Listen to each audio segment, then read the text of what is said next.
welcome to my YouTube channel, Love for Intuitive Astrology. So today I'm going to talk about the year of 2026 for the sign of Cancer. So this is for everyone who has their sun, their moon, and their rising sign in Cancer. I'm going to tell you in this video about your best months for career, for love, for moving, and all those things. I'm going to give you an overview of the slow moving planets, the key dates for this year, and their meanings. Now, Cancer, you don't have to worry. You're going to go into a good year. So, before I start, I just want to let you know that I made this wall calendar. And it's not very clear on this camera, unfortunately, but you can check it out on Etsy, on my Etsy shop. I put the link in the description box below, and it's giving actually a mini report. So I created all the key dates, right? All the key dates for each month, so you can be reminded what to watch out for each and every single month, okay? The highlights and all of that. So check out the link going to Etsy in my description box below. So, Cancer, let's look at this year ahead for you. Okay. So, we're starting off on the 26th of January with Neptune going back in the sign of Aries. Aries for you is in your 10th house. So, if you're into like an artistic job, this is very, very positive. Okay. So if you're into artistic expression or you're in a spiritual job, you can really, really get um you will see a lot of advancement, okay, in your career. Now, if you have an exact type of job, so if you're doing numbers or you're doing a lot of research, okay, first of all, Neptune is very creative. So you will find creative ways on how to do research. But Neptune can sometimes make you daydream and being a bit foggy. So make sure that you meditate and you connect before you go to your work. This is a good tip that I can give to you to work with this planet of Neptune. Otherwise, it can give a bit of confusion, like what is my career? What exactly do I want to do? And it's in Aries, right? Aries is about your character, it's about your identity, right? It rules the first house. So here it can be a bit foggy, like who am I in the workplace? What am I supposed to do? So if you meditate, Neptune rules the 12th house. It's related to connecting to the divine. Then it can give you clarity, creativity, and really a step ahead in your career because you will feel what to do. And Aries loves bold moves. So listen to your intuition. Okay, and talking about your intuition, Cancer, you are already a very intuitive sign. And up until the 30th of June, you're going to have Jupiter in your sign in the first house. And it's going to be especially beneficial after the 9th or 10th of March, depending on your location, because Jupiter will station direct in your sign in the first house. Now, with Jupiter in the first house, because there's a lot of people who say Jupiter is just going to bring you luck, it's fantastic, it's expansive, you're going to feel optimistic. These things are all very, very true. But sometimes, what is luck, right? Because sometimes we think that the gates are opening and all this luck is coming in. But what if there is no space for this luck to arrive? And this is what I've seen with Jupiter.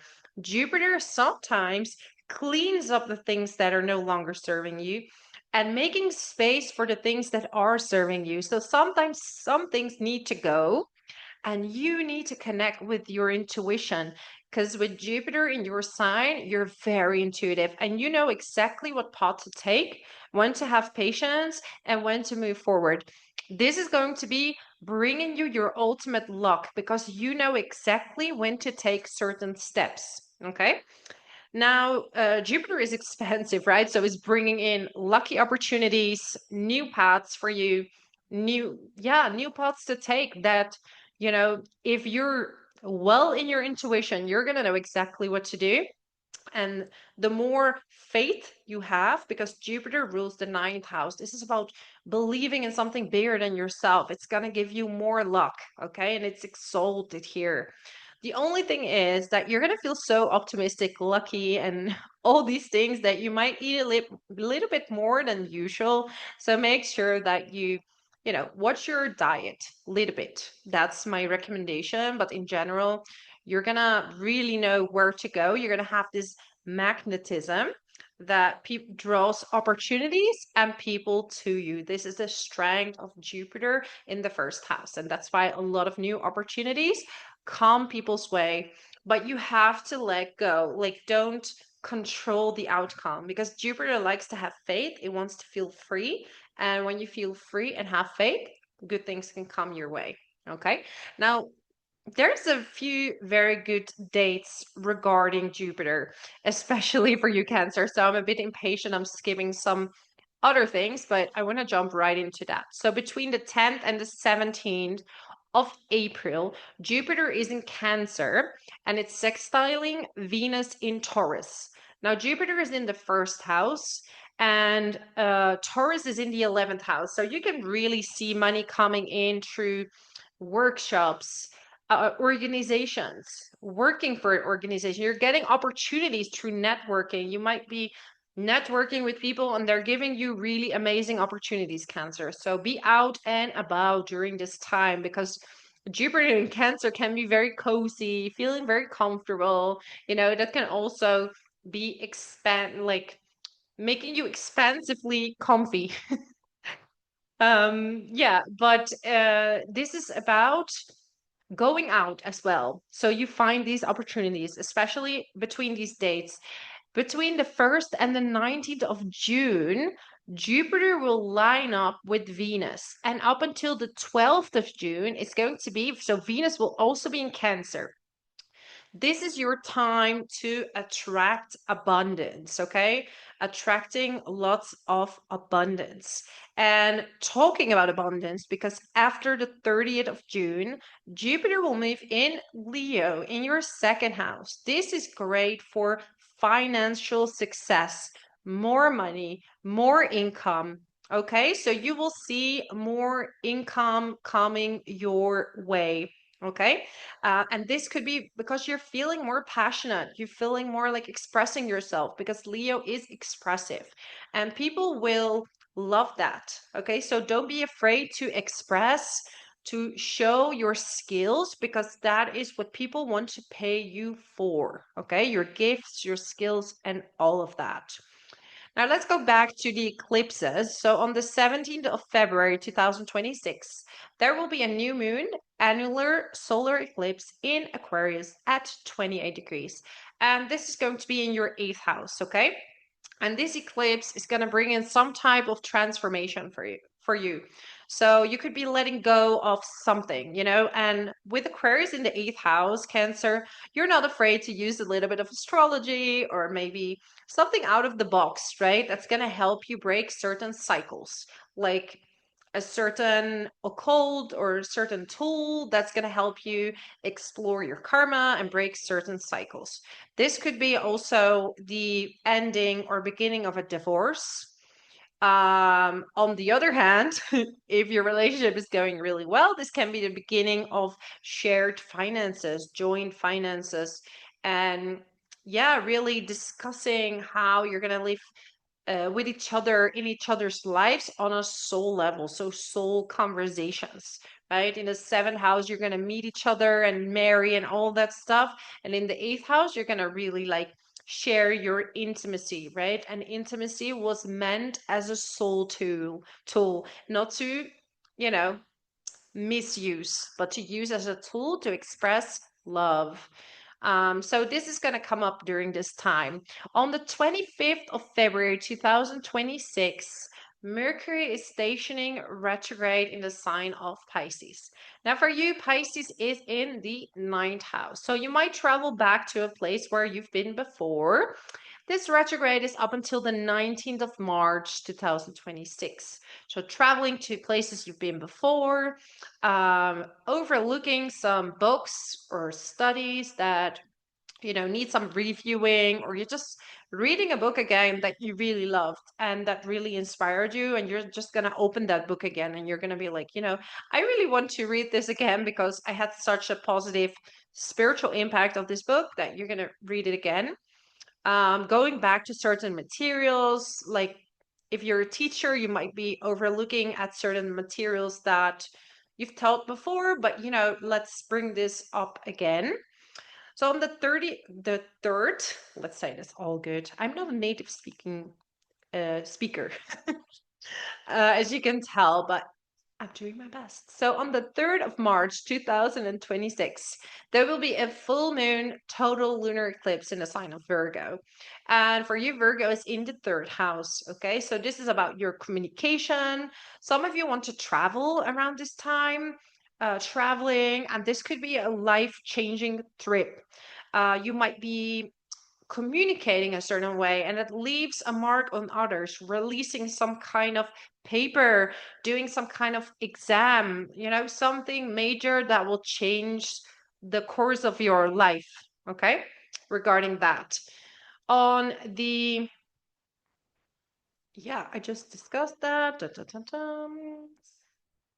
Then, because I already named the positive things for you, because I was so excited, because I was like, Cancer is going to have a good year. So let's discuss the positive things. So we also have between the 21st of May and the 30th of May, the sun is conjunct Uranus in the sign of Gemini. This is going to be in your 12th house, because on the 26th of April, Uranus went back in the sign of Gemini, okay? And for you, that's in your 12th house. Now, having Uranus in your 12th house can sometimes bring up a little bit of restlessness, okay? Trouble sleeping, because you're going to have so many ideas that you don't know where to leave those ideas. So these dates in May, the 21st until the 30th, make sure you write down your dreams, you write down your ideas before you go to sleep, because you're going to sleep a lot better. Okay, otherwise you might be feeling restless because your mind is full of endless ideas. Okay, then we have the 28th of June, Mercury stations retrograde in Cancer, so in your sign. Okay, so it might be the things that you're saying or the way people understand you might not be on the same level, so there might be some miscommunication there. At the same time, you're going to go inward. So you want to go maybe back to certain experiences, because Cancer is about the past, right? So you want to go back to the past and see how you were as maybe a child, or how you were in your 20s or 30s, depending on your age. And you want to just reflect and see how much you've grown, right? And you should really reward yourself for that, because you're always growing, even though it doesn't always look that way. Um, there is a date to have a little bit of a watch out, okay? The 29th of June, 2026, and the 12th of July, 2026. Mars is conjunct Uranus in your 12th house, okay? So this is a bit of an overheated time. There might be some, you know, people that turn out maybe not so nice, and the 12th house can give really a blind spot to people. So it would be like maybe people have been talking not so nice things about you, or there is some type of situation going on, and it's usually something repetitive from a past life. Okay, so it's something you don't really see coming unless you know astrology, so you can take into account a little bit the situation. On the 19th of June, Chiron is moving into the sign of Taurus. Now, Taurus is in your 11th house. So this has to do with your friends and your friendships. Okay. And here you're gonna, because also we have, right, in the 10th house, we're gonna have Saturn. So Neptune is there. And on the 13th of February, Saturn is going to join Neptune in your 10th house. And these two will be in a conjunction up until the end of April. And then they're going to go their own way, but, they're going to stay in the sign of Aries. So here you're going to see that your personality regarding work is evolving, right? And after the 17th of September, it's going to go back into Aries. Chiron is back in Aries. So you have these three planets there in your 10th house, really teaching you about authenticity in the workplace, responsibility. And you're going to feel a bit up and down about it, but it's going to be a year you're going to learn a lot about yourself when it comes to the public eye. So make sure you stay transparent in the public eye. There could be some difficulty with some bosses, maybe, or people that you work for. When Chiron is in this little time in your 11th house, this is more about friendships, okay?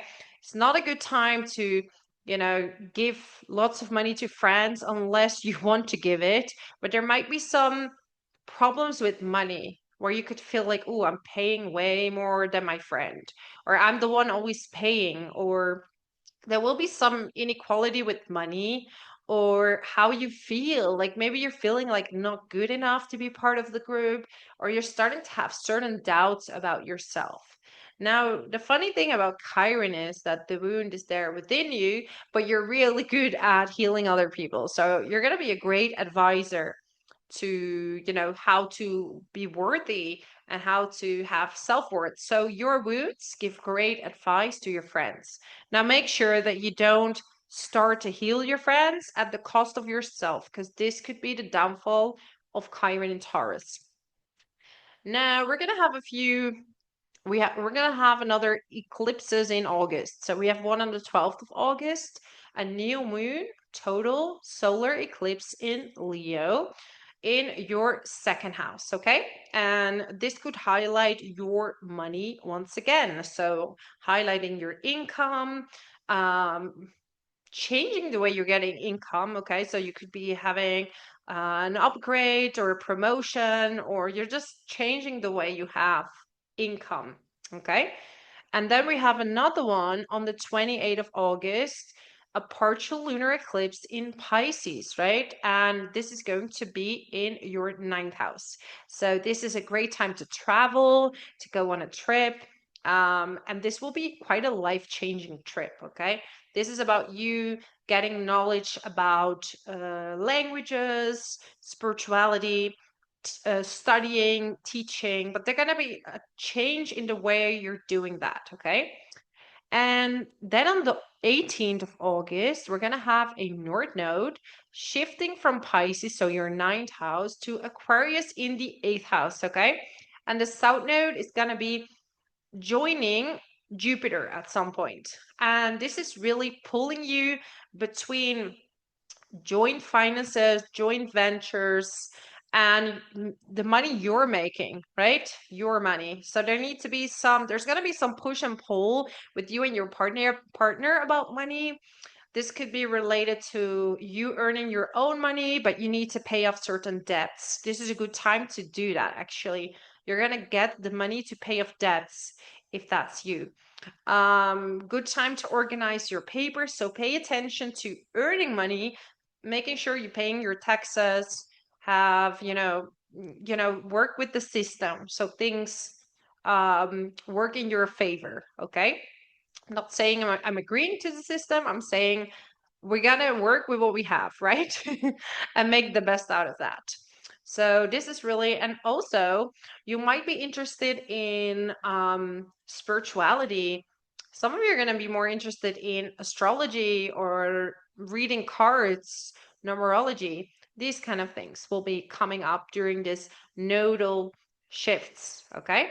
Um, if you're going to do any type of investment, make sure to do good research, because some of you might want to invest your money in something. So do good research. That is my advice to you. Now, Aquarius is an out of the box thinker, so I have no doubt that you feel or that you will find out the best ways to invest, but still make sure to do good research.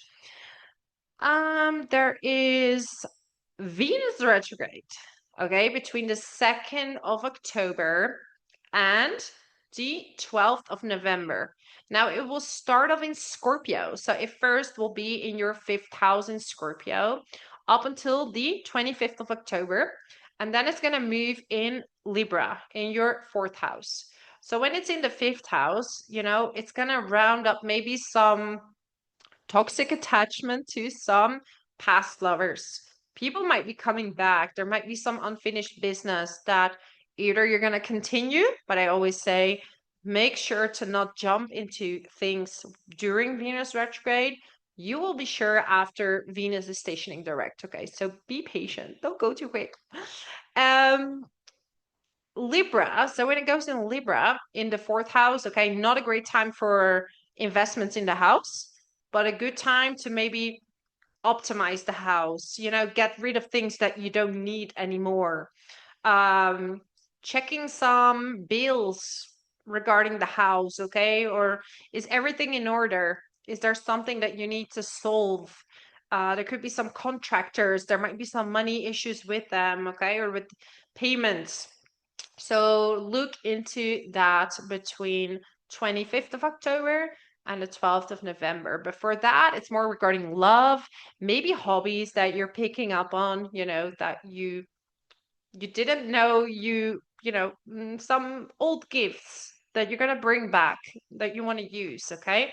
Also regarding children, make sure to not invest into major things when it comes to kids, okay? See what they need and what your budget is around this time. Then we have the 23rd of October. We're going to have Mercury stationing retrograde in Scorpio at 20 degrees. So again, this is going to be in the fifth house, okay? And it will station direct on the 12th of November. So Venus and Mercury are going to be together for some time. So this is really about children, your inner child, also healing your inner child, right? Because inner child is related to how you relate to others. Like your relationship with others reflects on how your childhood went most of the time, okay? So the way we were loved as a child, the way you're going to be a parent and deal with your kids, right? That's all happening there in the fifth house. So it's time to revise and see, um, what you can do as a parent if you're a parent, or look into your inner child and see how you can love that beautiful self, this little self, more. Then we have the 4th of November till the end of November, Mars, Jupiter, and the South Node. They're all in the second house, okay? This could be good past life things coming in, and sometimes it's a little bit less good, okay? Depending on your karmic sheet. This is really hard to indicate, but this is really about unlocking knowledge, Jupiter, and passion to get more income, maybe to work on investments. Maybe you want to use your money knowledge, share it with others, becoming an advisor, money advisor. So let's go to the best months for career, love, traveling, moving, money, and health. So career, March, April, November, December. Love months are January, October, November, December. Although what I've figured that when Jupiter is in the first house, usually that's also quite a good time to attract love because you're very magnetic, okay? And the opposite axis is in the seventh house. So yeah, you can draw in love as well up until July. Traveling, February, March, August, September, good months for traveling. Moving, September, October. Money months, June till December. Okay, most of the second part of the year. Okay, great opportunities for money, but watch out for overspending because the South Node can also drain your money. So if they are together, don't overspend. Health, November and December. So my lovely Cancer, this is my overview, my year overview for you this year. I hope you enjoyed this. Please help me share this video so everyone can know about the best dates for this year. So subscribe to my channel, share this video. Also, let me know in the comments, like, what are your plans for 2026? I would love to hear from you. And also how this is resonating with the astrology. And yeah, just a reminder, check out this astrology calendar. And yeah, watch it on the link below, the Etsy link. Okay, so I'm wishing you the best year ever. Many blessings to you. I'm wishing all the good for you, and until next time, bye bye.